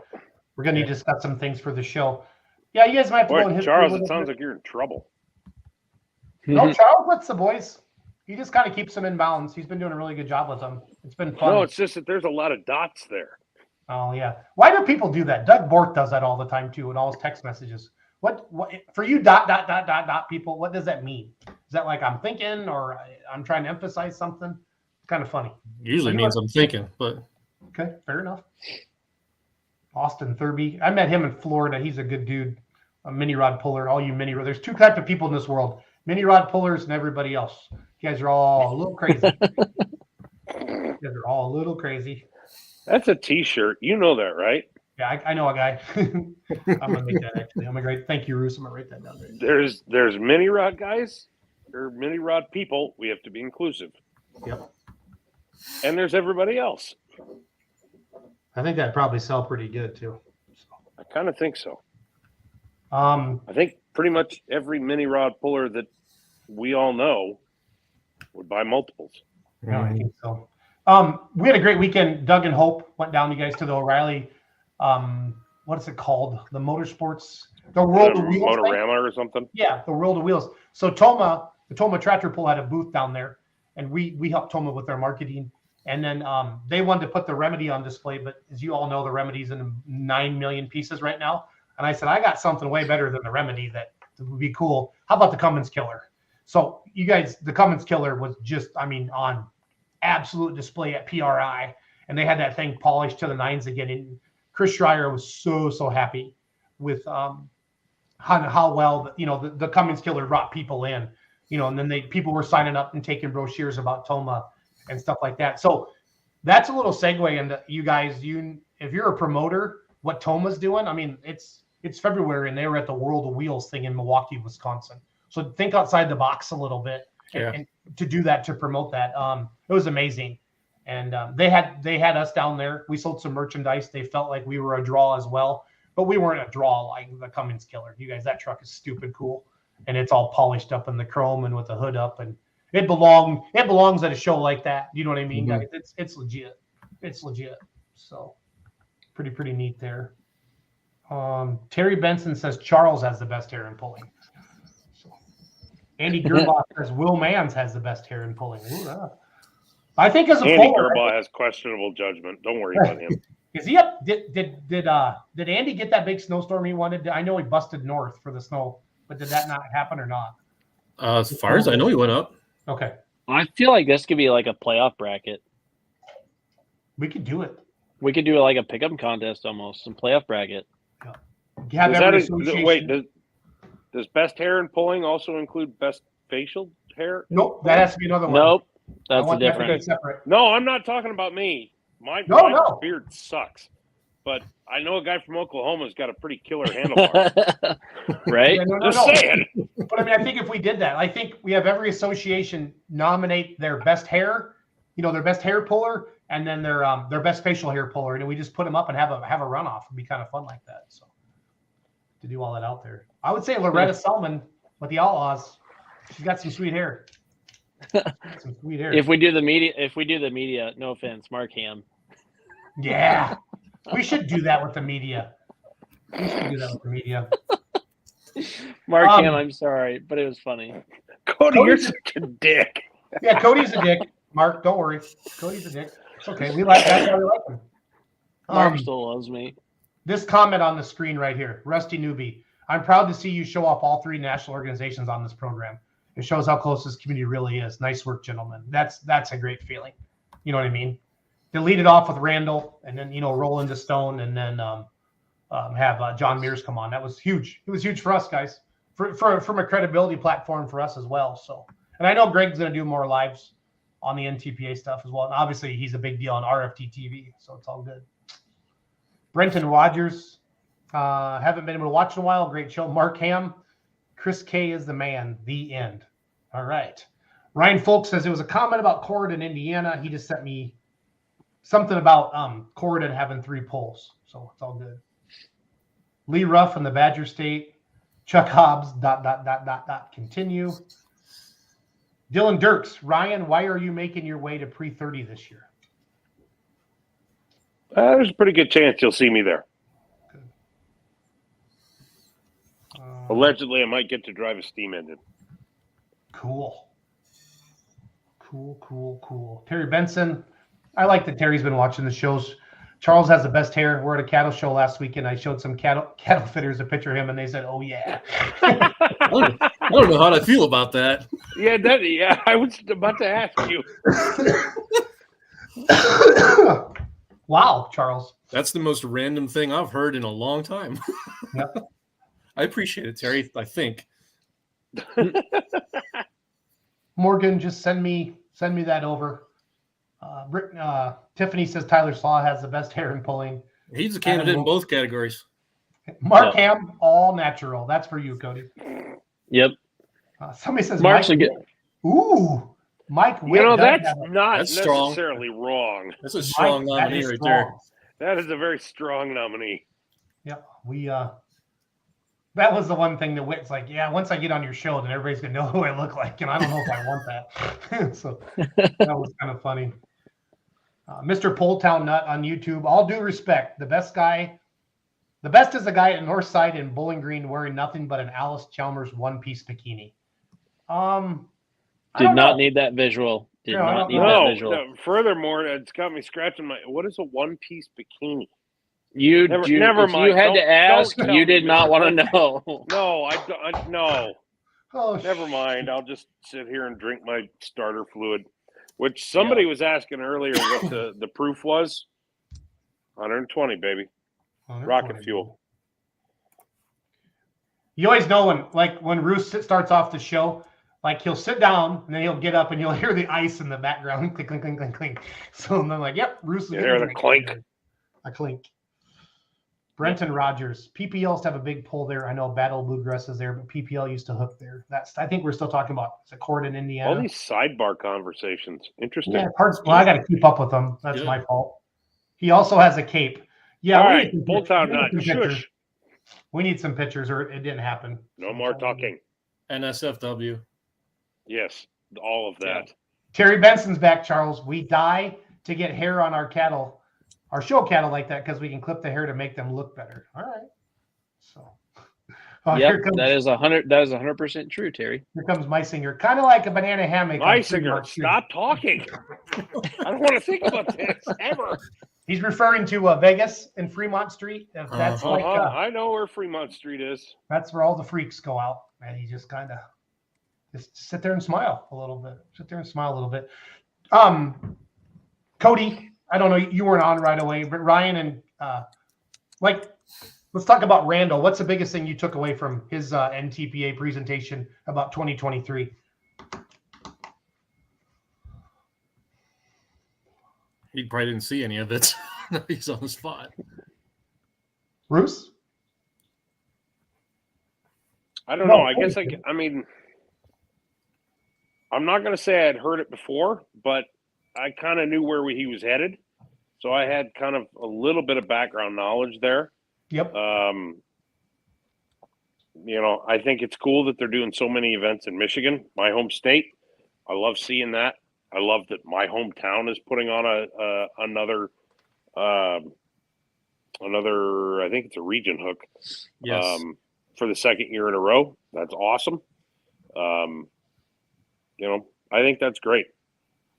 I've had multiple pullers come up and tell me that this is the happiest they've seen Randall in years. Like, he just genuinely happy and he's pumped about the 22 season. Like, full pull bets is part of it. He sees some light at the end of the tunnel on that.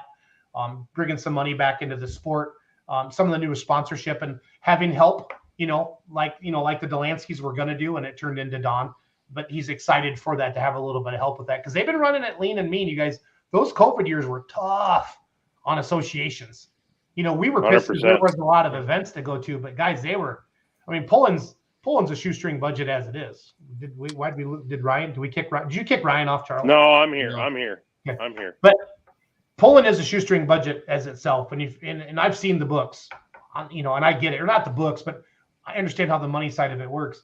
And without them having events, guys, that's hard on them, and it really put them behind for a couple of years, and they're still digging out of it. And then to hear Mears say tonight, I just need 30 to 45 more days.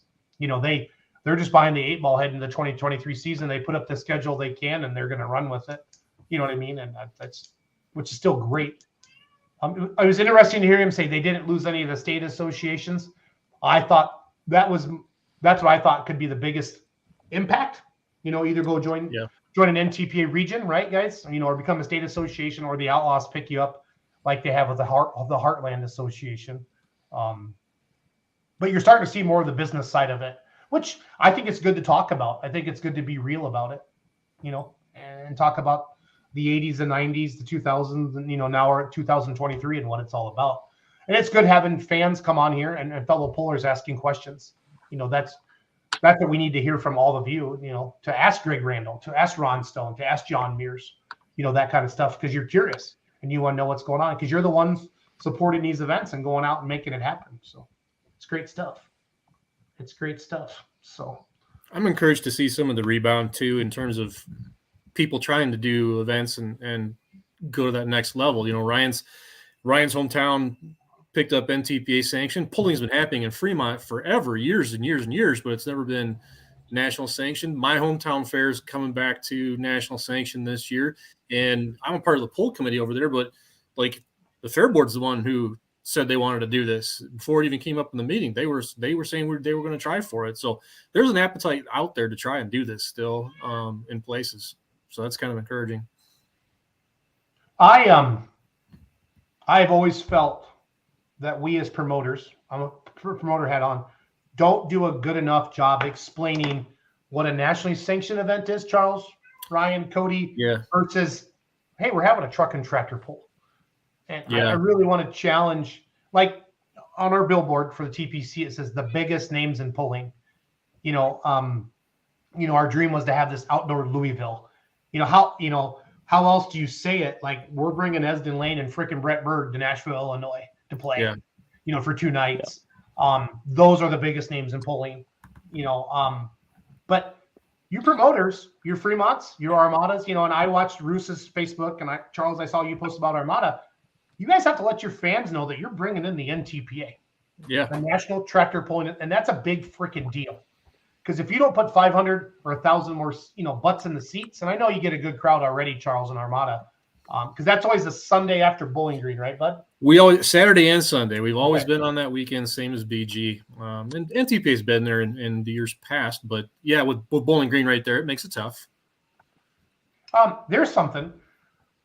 Which pulls, Cody, Roos, Charles, and everybody watching, which pulls are the most entertaining and why? Not just pulling, guys. What ones are you most excited about? Let this sink in a little bit. And I know there's a 15-second delay on the show a little bit, but what shows are most entertaining, the most exciting, just in general across the board?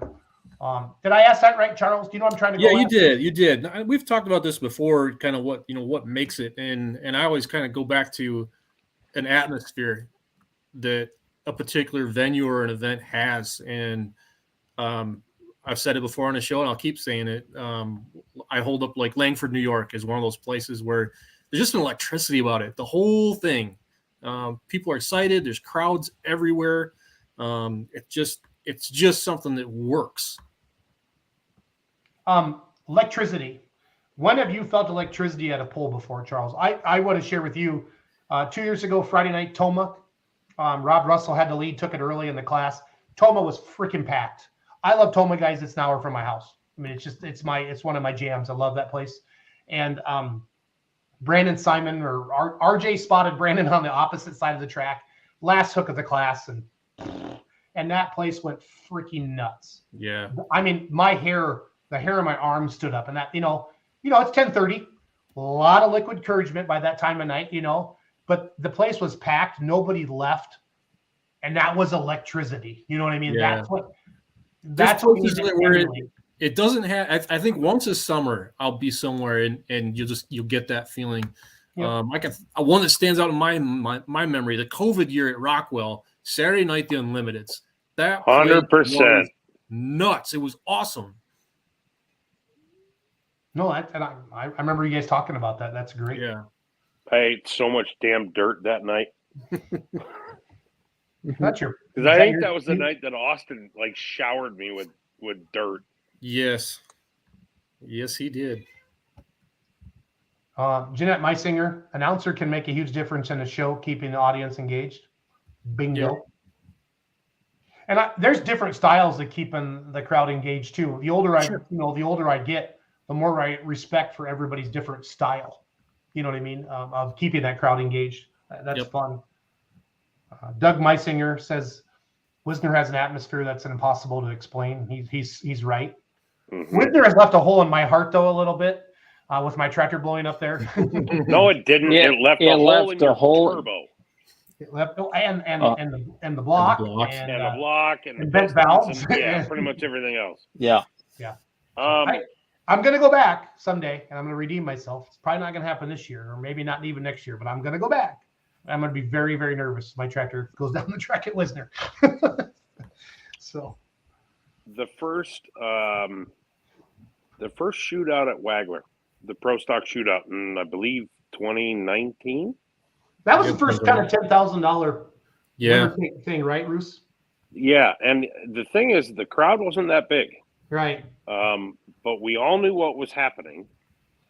And Miles was working the show, and I was one of the only photographers there, maybe the only one. Tucker was taking video with his crew. But we kind of had free reign of the place, and Miles was out of the booth and walking around down on the track or, near the track. And that was fun. We had a lot of fun that night. That's good. Plus a red one won. Right. That was kind of wild to watch. That was Schnittker or was that Kane? Schnicker. Snicker. Mr. Pulltown Nut has been one of our biggest fans. I enjoy him. Saturday night, Bowling Green, 40,000 plus attendance, priceless. Yeah, I mean, Bowling Green's built-in electricity. That place is freaking stupid cool. It's awesome. So, especially last year with all the Canadians back, that was special. Yeah, those guys drink harder beer. Their beer's got more proof in it, right, Charles? Is that the right word? It's got something. I grew up on it. I guess I'll say I'm used to it because the border is 25 miles that way. Yep. Guys, electricity. We guys still have a lot of people watching.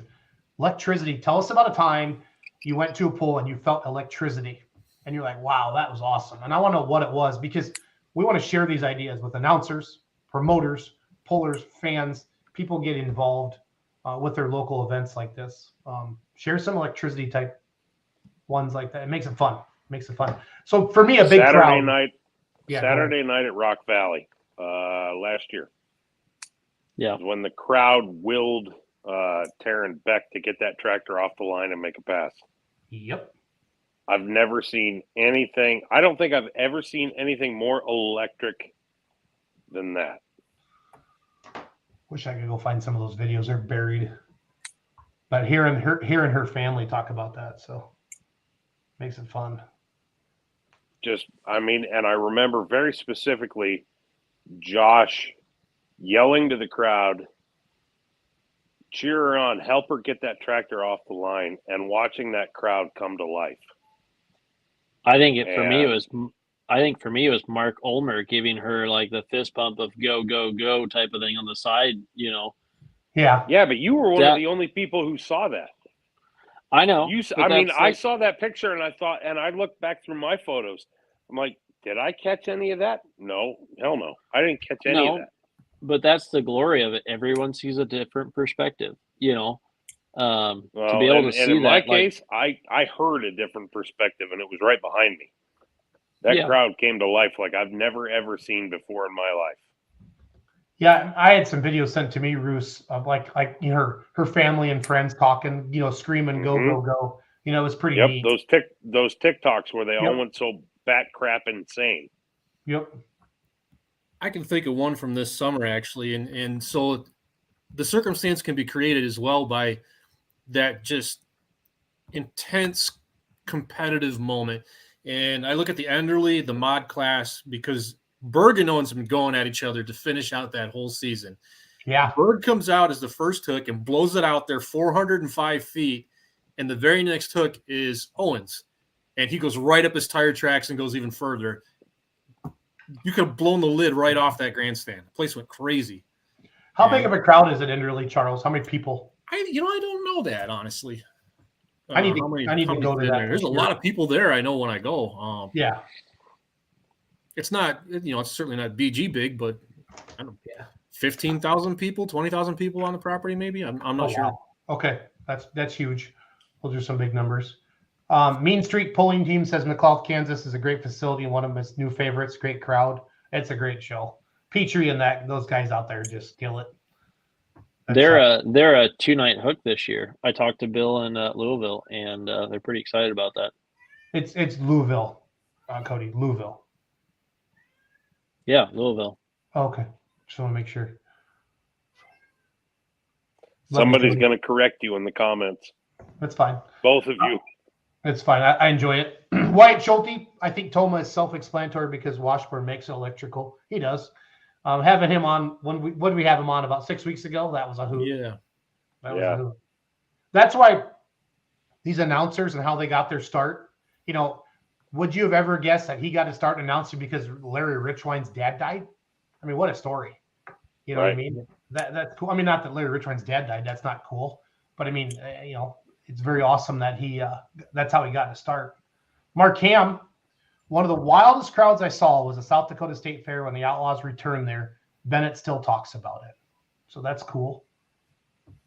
I guess one of the most memorable ones that I had from last year was a small town pull in Missouri that they do a really nice job. Burlington Junction, and Brent Roberts, he's a puller, and he was an announcer. And because he had to go pull, his son got on the microphone, and I'll never forget. I wish I would have recorded it, but his son got on there and they said, "How do you think your dad's going to do?" He says, "Not very good. He needs more parts."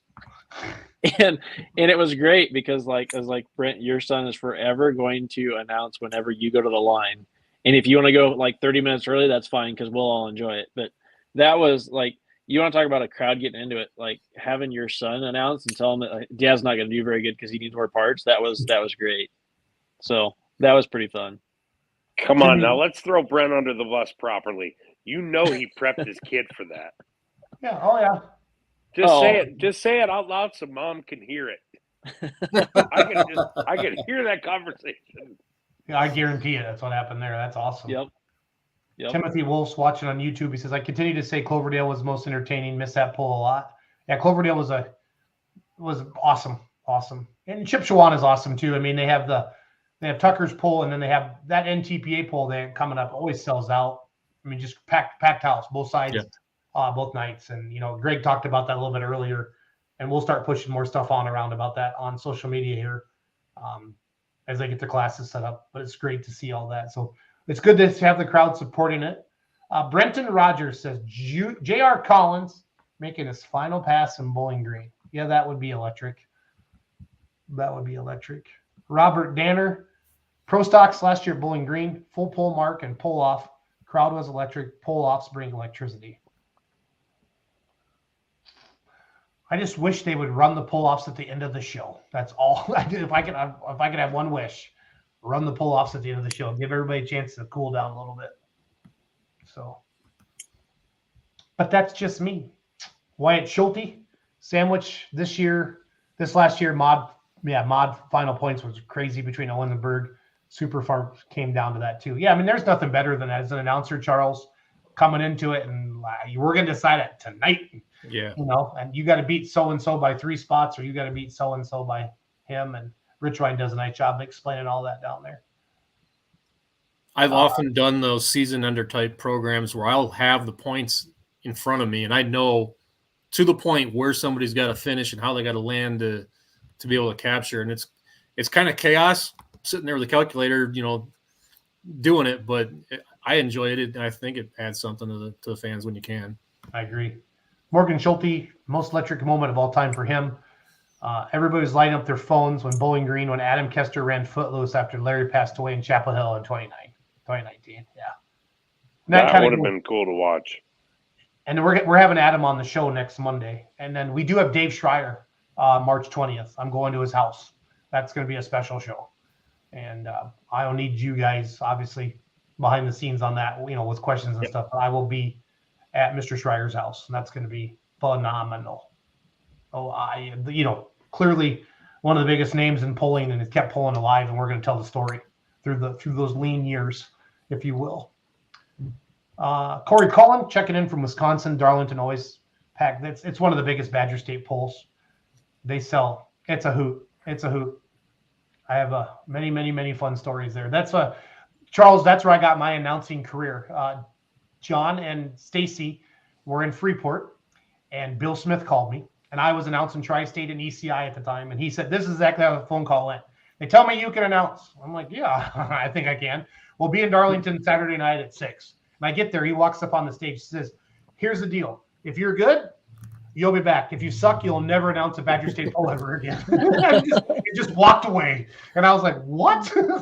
And then after the show, he came up and he said I could come back. So that was fun. There was a thought I had. I was listening to somebody else, another show, and they asked whoever it was, what do you think your biggest accomplishment in the sport is? And I got thinking about it, at least when it comes to myself, and I think it's the fact that my phone still rings every winter to come back to these places. Quit being so humble, Charles. That's good stuff. That's cool. Gerald Holt says Waterloo, Illinois. Again, we're talking about electricity. A time you felt electricity at a poll. And the reason we do these exercises, is because we want promoters and pullers and fans and sponsors to hear this, okay? So Waterloo, Illinois, a few years ago when Michelle Novinger was in first place in the super stock class and her dad, Mike, pulled last and beat his own daughter by 20 feet. The crowd went wild. He drives the wheels off those super stocks. Like, it's all balls with when he drives. It's crazy. I've seen him make some wild passes in Mountain City over the years. Terry Benson, I felt electricity at Toma one year walking through the pit, and someone must have had a short in their electrical. And I walked through a puddle of water, and it almost knocked me on my ass, but I feel it at every ball. Thank you, Terry. Terry, you win. That's true. That's true electricity. That is legit electricity. Timothy Wolf, watching on YouTube. Enderley is a great show. Austin Thurby, Eagleville, Tennessee is always fun. A lot of liquid encouragement makes us small-time guys smile. Having 3,000 to 4,000 people screaming for you. I think Cody Agent helps with that poll, guys. Yeah. I've seen the line of cars on his Facebook. It's insane. Adam Deckard, Carlton Cope winning National Farm Machinery Show in Bowling Green in 2013. That makes me think of something, and you guys can help me with this. But when the Pro Stocks ran at the old Gordyville in the horse barn, right? Rantoul, whatever, Gifford, and Carlton did not make the finals. He missed it but hearing that V8 Pro Stock inside, guys, was like cool as all can be. Within 5 minutes, I had $5,000 brought up to the announcer stand of letting Carlton into the finals and throwing that extra money at them. And I remember a couple of the Pro Stock players like, no, we beat it once. We don't need that. We don't need that to happen again. But Pro Stocks inside that little Gifford arena, that was and when Travis Schlaubaugh came down there with the Diesel Super. Oh, I still remember that one. That's electricity. Awesome. It's kind of like when the big guys come to the small town poll, if you will. You know what I mean? Oh, here comes a Grand National Diesel Super Stock. And Travis was just freaking whooping everybody's ass that winter. That was the Cloverdale Farm Machinery Show, just swept it all. That's before he had it painted. He was just, that thing was on kill. But that Carlton Cope going down the track is electric. Austin Thurby, I think when facilities have a way for tractors to be brought back by the crowd after they get done pulling, even if they break it, they can wave to the fans and enjoy it. Yeah, I see that a lot in Europe. They do a nice job with that. Yeah, they make sure that they do it that way there. Mark Ham, Scrappy's pass that Spencer hit in the William Bar at least 3 times and still going 300 a lot. Yeah, that thing. That's electricity. Oh, Moose sent me the video. I'll try to pull that up, guys. I do want to wrap this up in a few minutes. What else did you guys want to touch on? I'm proud. I'm proud of us. I'm proud of Gregg Randall. I'm proud of Ron Stone. I'm proud of John Mears. I'm proud of Let's Grow Polling. We had on, I don't know if we've ever had a more impactful show than tonight, guys. We showed the polling community the leadership of the 3 major associations in one show. I'm pumped. I'm super, super pumped for that. So I didn't have anything else. The few notes I made were for those guys. So Yep. Yeah, Cody, nothing here. Cody, you got anything, buddy? Nope, that was it. Okay. Well, thank you, Gregg Randall, Executive Director of the NTPA, Ron Stone, Vice President of the Outlaws, John Mears. I think he's Director of Operations or Vice President. I don't know what his title is, but he's a big deal. Him and Christy run Pro Pulling League. Thank you for coming on tonight. Excited to see some of you in Satsuma, Florida this Friday and Saturday night. I'll be on the microphone down there. You guys, that's a legit facility. Mark Kelsey is from Illinois. He has a light super stock. There's a lot of clay on that track down there. It's not going to be your typical Florida track. I know we got some big mini rods coming down. Jim Shandorf's coming down. Kevin Hill's coming down. We're going to have some big blown minis. Foresters are coming down. I'll get as much live video as I can out to everybody. And then we're on to the Keystone Nationals. For that, we're promoting the live stream, watchpulling.tv. If you can't be there, Bakersfield, California, March 11th. That kicks off the season for MLM Motorsports. Then the Mac Trailer Winter Nationals, April 1st. And of course, Shipshewana is March. It's the same weekend as Keystone, guys. I got to remember that. Keystone and Ship are the same ones, but March 17th and 18th back to Shipshewana, Indiana at the Mech Center. The NTPA, how many classes, Charles, Ryan, do you know? 5. Limited 4-1s, pro stock, 3.0 truck.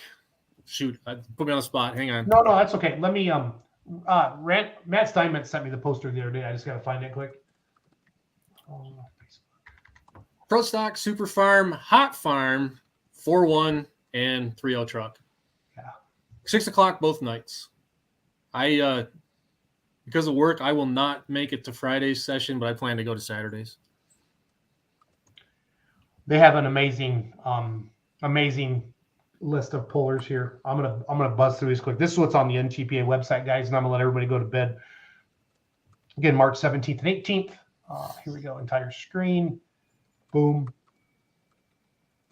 This is Ship. I'm on NTPA. I'm gonna throw this in the comments for those of you that want to go look at this yourself. Click on this link. It's in the comments now. Super Farm. Ryan Anderson checking out. Jason Benzer, Plastic Money. Lee Butts, Press On. Charlie and Nick Capozzo, Cruel Intentions. Greg and Russ Freeze, Deer Tracks.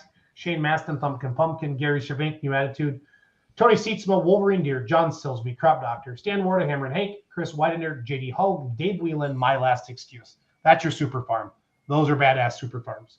4.1 Limited Pros, same thing. Jeff Ball, Dr. Deer, Garrett Baldry, Smoke Fever, Jamie Campbell, Green Impact, Isaac Conway, Operation Detonation, Bill Figgenbaum, Instigator, James Geezy, Hicktown Hurricane, Dean Hollicky, Killing Time, Chris Lear, Badger Deer, Colin Lear, Darien Deer, John Leakty, Rush Hour, Kevin Lindstrom, Hyper Harvester, Doug McKinley, Night Train, Patrick Kane, Bad to the Bone. Saw a lot of those Super Farms and 4-1s at the farm show. Pro Stocks inside on a big long track like this. This is awesome.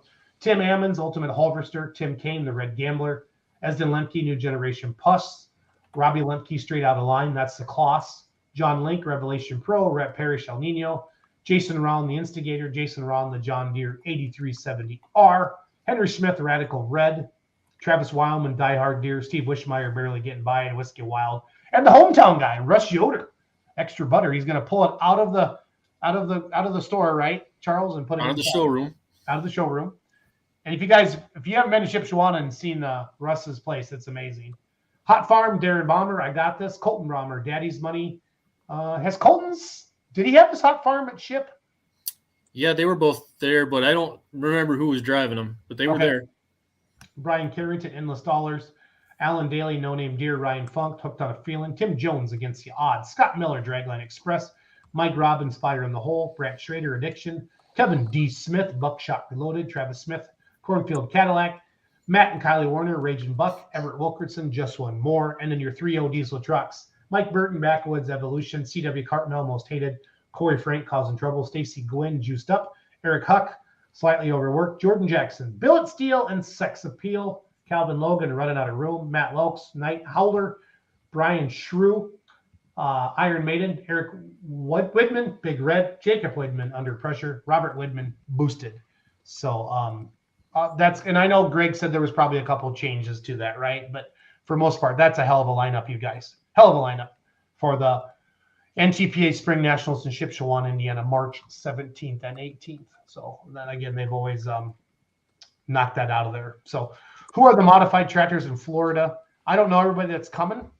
But if I can give you here. I'm going to put in Mark Kelsey's number for those of you that have questions about Florida. I don't know if I'd call him tonight, but maybe tomorrow. But Mark's trying to grow that facility down there. I know he's got some. I know there's 3 or 4 mods that are down there. So here's Mark Kelsey's number for the co-work in Fort Wayne. So I think we're good to go with all that. Comments. Yeah, put that on there. Yeah, what a show. I'm pumped. Next week, Adam Kester for sure. I've had a couple polling associations reach out to me, Charles and Cody, about coming on. We're going to give them 15, 20 minutes.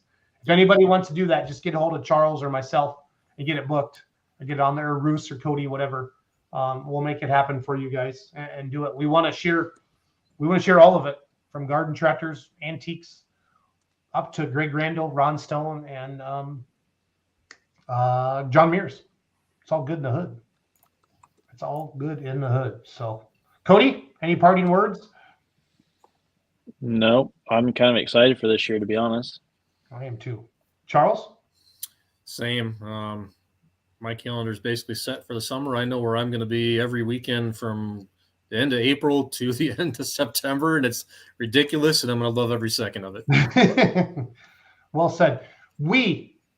All of us here at Let's Grow Pulling, we appreciate you. Whether you agree with us or not, we appreciate you. And that's what it's all about. And we sometimes we have to agree to disagree, or disagree to agree, whatever that old saying is. But we respect your opinion. But we're doing everything we can to grow this great sport, put more fans in the stands, and get more money back to our pullers. So we will see you next Monday night back here, same bat time, same bat channel, 8 p.m. Central Standard Time. Adam Kester is one confirmed guest, but Charles and I will be working on more. So have a great night, everybody. Thanks for watching, and we'll see you on the flip side. Welcome to Beer Money Pulling Team. Sit down, shut up, and hang on.